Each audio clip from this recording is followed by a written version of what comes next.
او زما نیکه داسې خوراک نه دی کړی لکه دا زه چې څنګه خوراک کومه، خو زه بیا هم ویم چې زما نیکه زما نه مطمئن ژوند تیر کړی دی. د غربت ژوند د هغه او د اسایشاتو نه ډک لګجوریس لایف دا زه تیرو منن، لیکن زه دومره بې اطمینان او بې سکونه ولی یم او هغه دومره زیات خوشحاله ولی او حال دا و چې د هغه مټم زما نه مضبوط مټو او د هغه باډیم زما نه مضبوطه وه او د هغه احساسات او جذبات او د هغه نفسیات هم زما نه مضبوطو. د دې وجوهات څه وي؟ په دې باندې د انسانیت سوچ ولې نه کوي چې دا مونږ کومې زمانې ته زما محترمو داخل شو. نو عرض درته محترمو دې پسې کومه چې دا انسان کله جسمانی طور بیمار شي نو د جسمانی بیماری اظهار د انسان په بدن کې دا په ټمپریچر باندې کیږي. د میډیکل پوهان وایي چې دا ټمپریچر بیماری نه ده، دا د بیماری سمټم دی. ډاکټران ورته سمټم وایي، علامت دی. دا ته چې ټمپریچر راشي پیناډال ګولۍ استعمال کی، چې په دویم ځل لاړ شي ډاکټر له لاړ شي چې ټیسټونه وکړي د ګرده کې زخم دی، د معده کې زخم دی، پلاني ځای کې انفیکشن دی. الله د کائنات کې د خبرداري او د اویرنس نظام قائم کړی دی. دا پرون چې باران او وریځ راغله دا وریځ علامت دی، سمټم دی. دا څاروی چې بولو براس کوي نو اول دا لکۍ په خپې کولو کې بیا دا لکۍ په ځان راواړی، دا تعالی خبرداري درکې چې مانه په فاصله باندې شي. دغه شان په دې انسان کې چې دننه تبدیلی راځي، بیماری ورته ولګېدله نو علامت په طور باندې اظهار په ټمپریچر باندې کیږي، په تبه باندې کیږي. دا چې انسان جسمانی طور بیمار شي او دا انسان چې روحانی طور بیمار شي نو الله په دکم علامتونه ایښي دي. بیا نو بیا څه بی اطمینانی او بی سکونی دا د روحانی بیماری علامت دی، ټینشن او انزایټي. چې کله دا انسان روحانی طور بیمار شي نو بطور علامت په دې کې ټینشن او انزایټي او بی اطمینانی او بی سکونی پیدا شي. اسباب هم ورسره ډیري، وسایل هم ورسره ډیري، پیسې هم ورسره ډیري، ګاډي هم ورسره ډیري، ښکلې بنګلې جوړه کړي، ښه خوراکونه هم کوي. لیکن دننه چې روح کله بیمار شي نو د دې روحانی بیماری د انسان د بطور علامت په د کې بی اطمینانی او بی سکونی، ټینشن او انزایټي دا به د دې ښکار شي.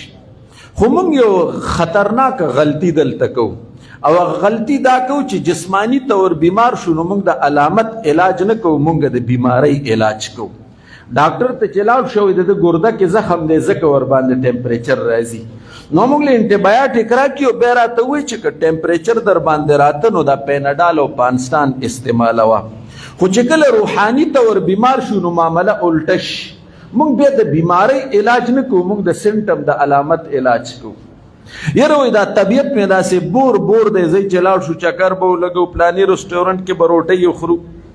کالام ته بلاړ شو، ناران ته بلاړ شو، مری ته بلاړ شو. دا داسې ده لکه تا ته چې 102 103 درجه ټمپریچر وي او ته ور باندې ډبل پانسټان ور غورځې نو وقتي طور به میبي چې دا تبه دا ټمپریچر دپه شي، لیکن دننه به مرض موجود وي، دننه به مرض دا به موجود وي. نن انسانانو کې روحانی بیماری راغلی ده او د بې اطمینانۍ او بې سکونۍ شکار دی او پیسه د سره ډیره ده، دولت د سره ډیر دی، ښکلی کور د جوړ کړی، ګاډي د سره دي، سار ماښام نوي کپړې دی اخلي او بې اطمینان او بې سکونه دی. د دې وجوهات تلاش کول پکار دي.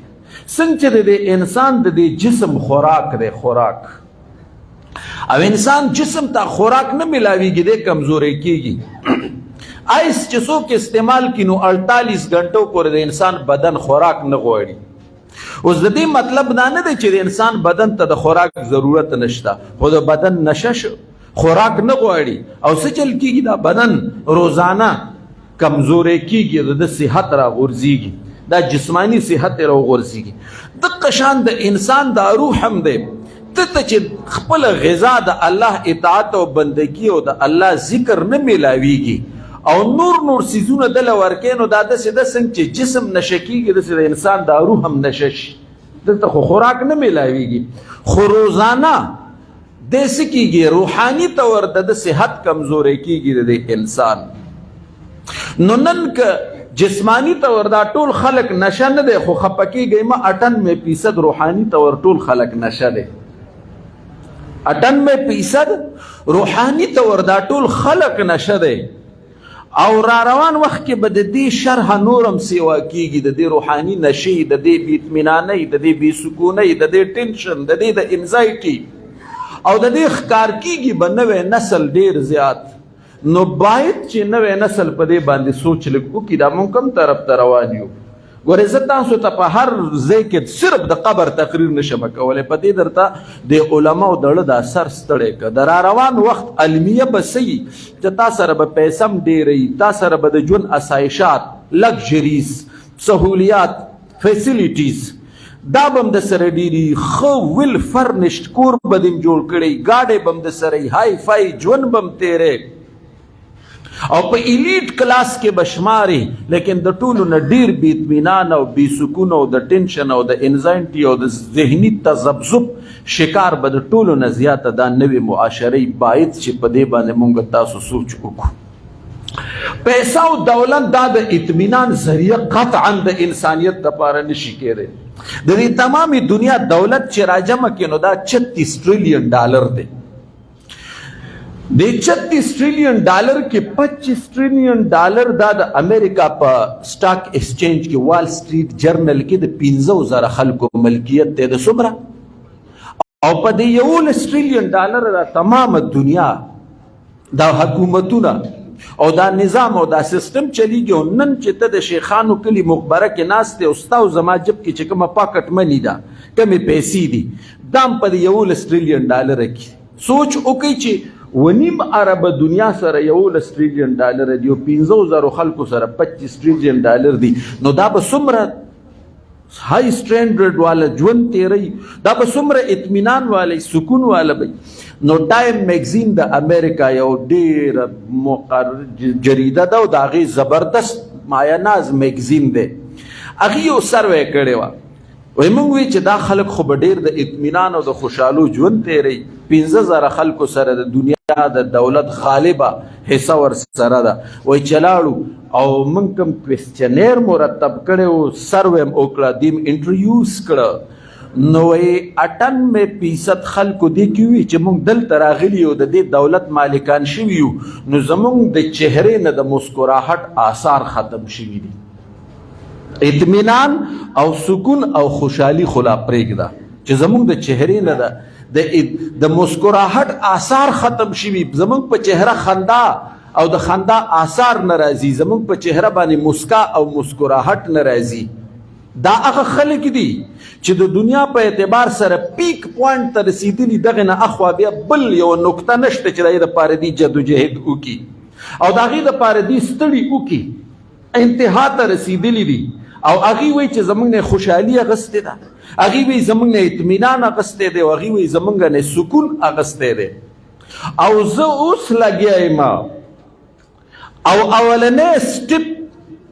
دا لګیا دی هغه کور کوم، اولنی قدم اخلم او د هغې دپاره جایز نه ګورم، ناجایزه نه ګورم، رمضان نه ګورم، غیر رمضان نه ګورم، حلال نه ګورم، حرام نه ګورم، سود نه ګورم، انډرپلی نه ګورم، په یو سیس باندې اثره نه کومه، د خپل سکه رور جیدات غصب کولو که وس مې وشو په هغې باندې اثره نه کومه، د غریب د غربت نه ناجایزه فایده او د هغه د مجبورتیا نه ناجایزه فایده اخیستو کې هیڅ قسمه هچکچاهټ نه محسوس محسوسوم، هیڅ قسمه هیزیټیشن نه محسوسومه. ما ته ووایه چې کوم سفر هغه خلکو په 1.5 کاله کې کړی، زه نن شروع کوم او د خدای د احکاماتو او د الله د قوانینو تمامې پولې ورله ماتومه. ما ته ووایه بینګ ایز ا مسلم، په حیثیت مسلمان دا معاشره به کوم طرف ته ځي. یقین وکئ چې پوره 20 کاله پس د افریقې په ځنګل کې چې کومه د درندګانو معاشره ده، دا به د دې معاشرې نه ښیي. دا مونږ چې کوم روش اختیار کړی دی، دا زمونږ چې کوم مزاج زما محترمو جوړ شوی دی، مونږ به د شکل و صورت په حوالې سره انسانان یو، لیکن زمونږ رویه او زمونږ ایټیچیوډ دا به د انسان نه وي. مونږ نه به درندگان هم پناه او امان غواړي. نو باید چې دی ځای کې سټاپ شو، مونږ له سټاپ کېدل پکار دي. دا راته ووایي چې دا امت کوم مشکل سره مخامخ نشو. یو مشکل راته وښایي چې دا ورسره مخامخ شوی نه او وجوهات څه دي؟ رسول الله مبارک وفرمیل چې قرب قیامت راځي، وایي زما دا امت به د تیرو اقوامو خصوصا د یهودو پیروي داسې کوي او دوی به دا یهود داسې فالو کوي که چېرته یهودي د سمسارې په سوړه ننوتی وي، زما امتي به د سمسارې په سوړه به ورننوځي. یعنې دی به دومره کلک فالورز جوړ وي. نو نن امت دغه طرف ته را روان دی. زما محترمو، د صحیح اطمینان، د قلبي اطمینان او د خوشحالۍ ذریعه دا صرف او صرف د الله اطاعت او بندگی ده. د الله اطاعت او بندگی ده. ګوره دا ژوند موږ له خدای را کړی دی، دا اسایشات او سهولیات خدای را کړي دي، او دا زه چې ستاسو مخکې ولاړ یم او ښکلی شکل و صورت یې را کړی، دا هم الله را کړی دی. او مور پلار او بچي م راله الله را کړي، او کور هم راله الله را کړی دی، او پیسه او مال دولت هم راله الله را کړی. دا ټول نعمتونه و ان تعدوا نعمت الله لا تحصوها، دا هم راته الله را کړي دي. نو یار د دې الله دومره حق نشته چې راته ووایي چې دا هر څه ما در کړي دي، خو چې زه درته څنګه ووایم نو استعمالی به هغه شانته کې. او ګوره اراته څه وایي؟ وایي زه چې درته څنګه وایم چې په څه طریقه به استعمالی نو دا ستا فطرت دی، د هغې مطابق درته وایم. لکه داسې یو خبر هم زه نه کوم چې هغه به ستا د فطرت مطابق نه وي. ناشنا کمال خدا دی، لکه عین زما د فطرت مطابق حکم راته کوي،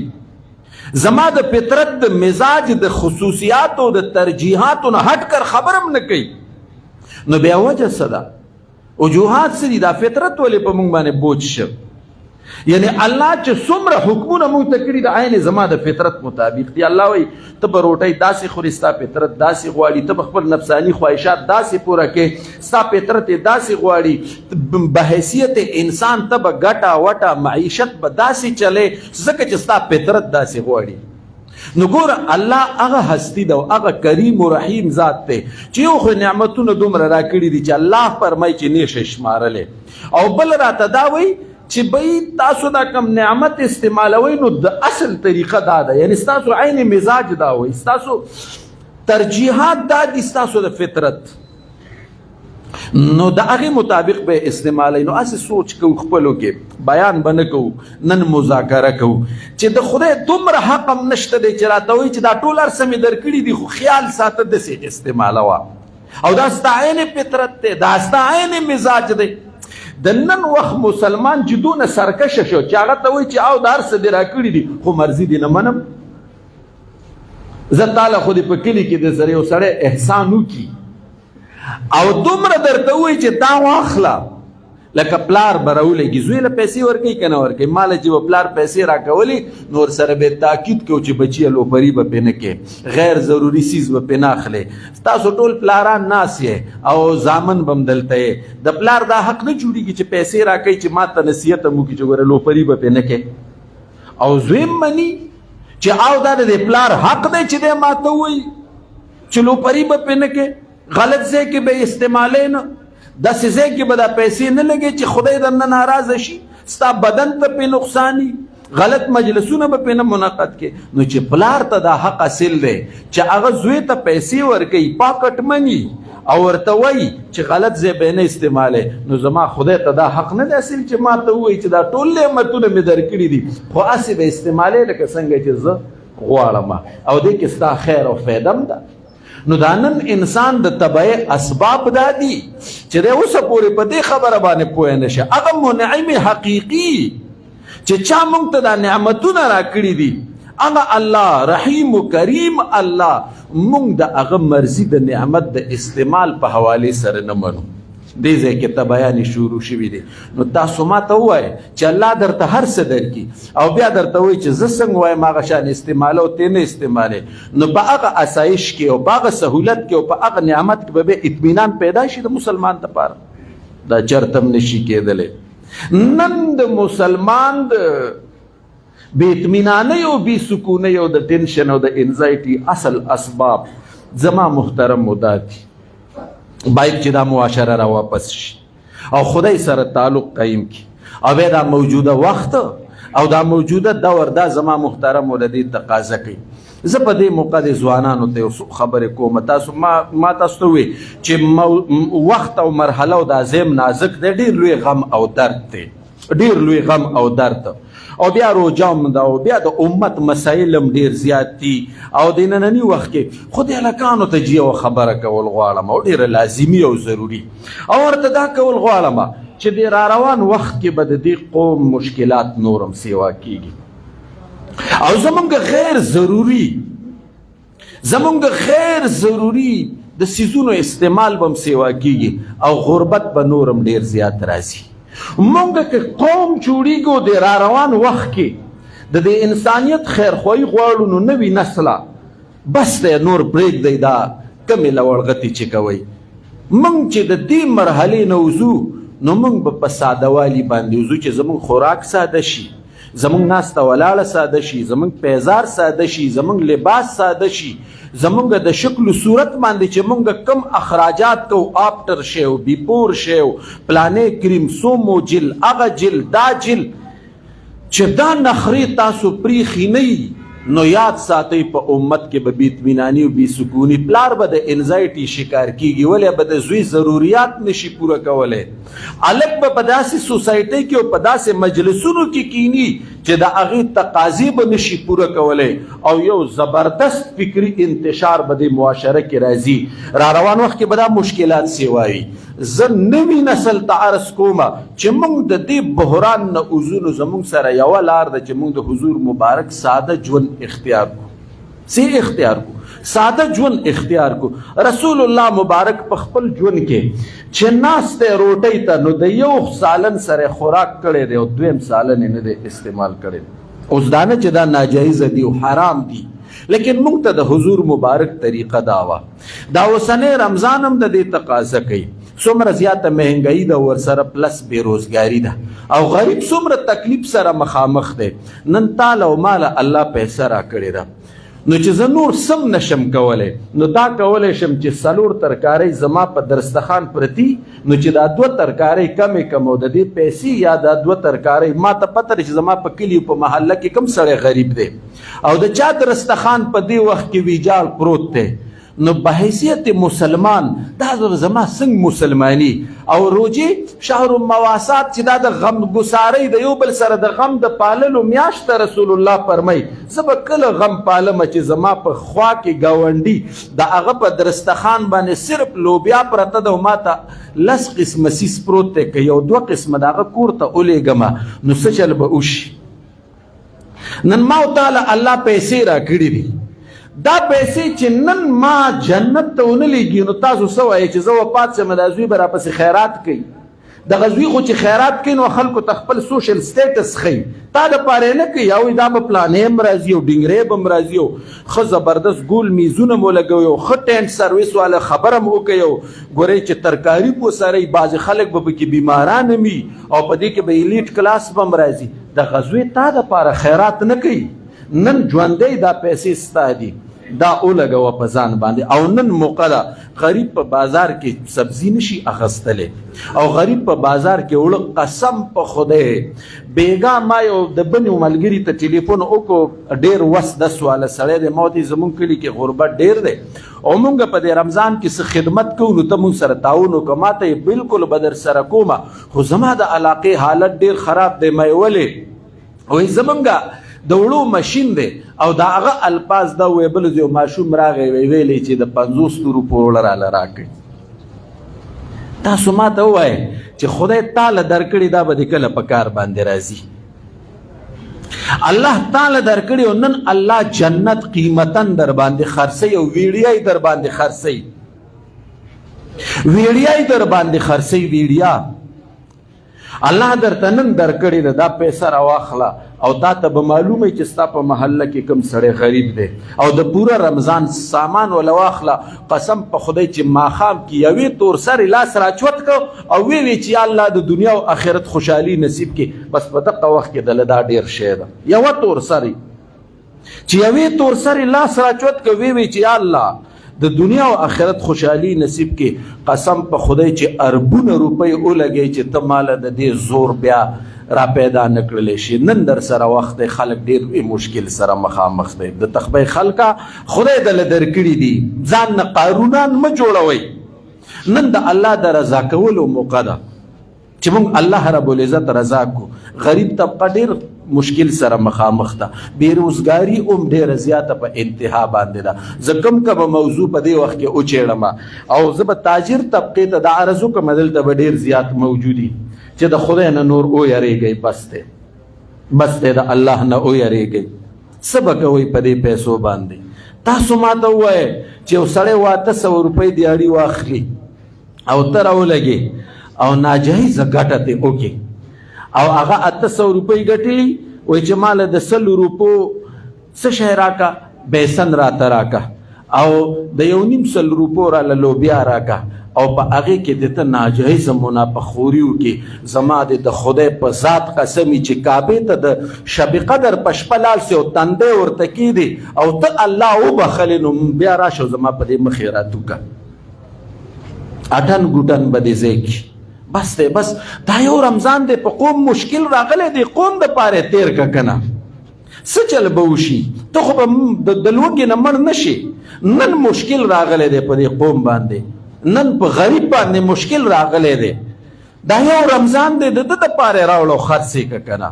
نو چې بیا کله تا دا عمل وکړو نو بیا درته رسول الله مبارک یو زیری درکړی دی التاجر الصدوق الامین مع النبیین والصدیقین والشهداء امانتدار او صادق تاجر چې د قوم سره خیرخوا وي د قیامت په ورځ رسول الله فرمایي دا به د انبیا علیه السلام په سب کې ولاړي بیا خو دله دا مقام هم درکړی دی نو نن در سره موقع ده چې په کوم طرف باندې ځې د انبیا علیه السلام د سب انتخاب کې او که د فرعون او د حامان او د قارون د سب انتخاب کې نن در سره موقع ده را واپس شه ستا بچی به خدای د لوږې نه وجني او ته چې د بل بچي له په خوله کې نوڼۍ کېږدې زما الله دومره غیرتي دی چې ستا بچي له به د هغې نه بهترینه نوڼۍ په خوله کې کېږدي ولې دې د الله په ذات باندې یقین نشته لہذا را واپس کېدل پکار دي قسم په خدای الله ته به مونږ تاسو ټول ځو نو دا ظلمونه او دا تباهي دا پرېښودل پکار دي انسان زړه رانه ازار نشي په دې روژه کې یو سړي روژه نیولي او زما او ستا د وجې نه رضا شي دې وجې نه څومره خلک د سره ماته حدي کار در سره کوي چې الله رب العزت ورسره رعایت کوي نو باید چې مونږ هم تاسو ټول ورسره رعایت وکړو د ډیوټۍ ټایمونه ورته کم کړو اسانی ور باندې راولو دا د رمضان د غمګسارۍ د میاشتې تقاضي دا دي زما محترمو او موږ په صحیح معنو کې لږ انسانان خو جوړ شو دې طرف ته راشو او اخري درته عرض کومه دې قوم کې یو 3 بیمارۍ سیوا شوي دي یو غیبت دی یو دروغ دی او یو حرام ځای ته کتل دي پردو زنانو ته غیبت او دروغو ته دا قوم نن ګناه کبیره نه وایي او زه دلایلو طرف ته نه ځم ناوخته دی خو دومره درته وایم چې کوم سړی په روژې دوران کې غیبت کوي او دروغ کوي نو د صرف د فرضو نه ذمه خلاصیږي او زموږ د امام صاحب مسلک دا دی چې د روژې د ټولو خیرونو برکتونو نه دا سړی محرومه پاتې کیږي او د بعضې ائمو په نیس پر دروغو په غیبت دا روژه داسې ماتیږي لکه اوس چې تاسو نه یو سړی یو ګیلاس اوبه اوسکي نو باید چې مونږ دا روژه غنیمت وګڼو باباجي راغی او پوره 15 منټه پاتې دي بس هغې به اختتامي کلمات او زمونږ د ورور ته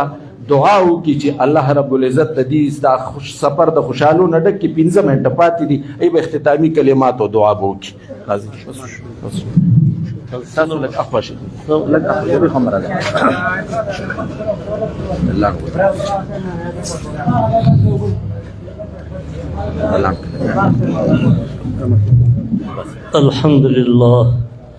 الحمد لله وكفى وسلام على عباده الذين اصطفى أما بعد فأعوذ بالله من